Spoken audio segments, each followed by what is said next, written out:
Со бесправно поставување на спомен обележја од други држави во срцето на Струга се подрива уставниот поредок на Република Македонија, што ќе повлече и нарушување на кревките меѓуетнички односи. Предупредуваат од советничката група на ВМРО-ДПМНЕ, која пред Уставниот суд ја обжали одлуката за подигање на 3,5 метарското спомен обележје, кое Косовскиот консулат планира да го постави на самиот кеј на реката Дрим. Од судот побаравме да донесе времена мерка за запирање на градбата, а во исто време бараме од Министерството за култура и државните инспекторати за градежништво и локална самоуправа да извршат вонреден инспекцијски надзор, бидејќи ова највисоко спомено обележје кое ќе никне во Струга е класична дивоградба, велат од ВМРО-ДПМНЕ.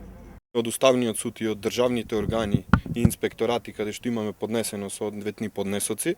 бараме да обезбедат почитување на законите во општина Струга. Затоа што и во иднина, доколку продолжи оваа пракса, а доколку тие не преземат ништо ќе продолжи очигледно,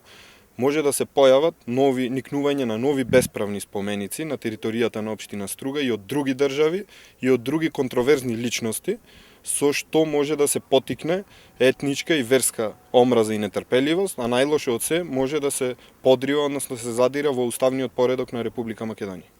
Мнозинството во градскиот совет ја донесе одлуката за поставување спомен обележје без никаква техничка документација, само врз основа на приложена скица и фотографија. Во важечките урбанистички планови на конкретната локација воопшто не е предвидена изградба на било какво спомен обележје.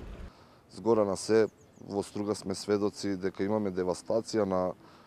културното наследство во поглед на грижа кон спомениците, затоа што во изминативе 20 години дел од тие споменици неповратно се исчезнати, никој не води грижа за истите. Ова не е прв обид на кеот на Дрим да се постават спомен обележја и споменици на контроверзни личности, поврзани и со војниот конфликт во Македонија, вели Кукунеш пред камерата на Алфа, која за ова информираше уште пред 3 месеци. Инаку надвор од секаква законска процедура, Косовскиот консулат го постави камен темелникот во знак на благодарност затоа што во 1999 за време на воениот конфликт граѓаните на Косово нашле прибежиште во Македонија.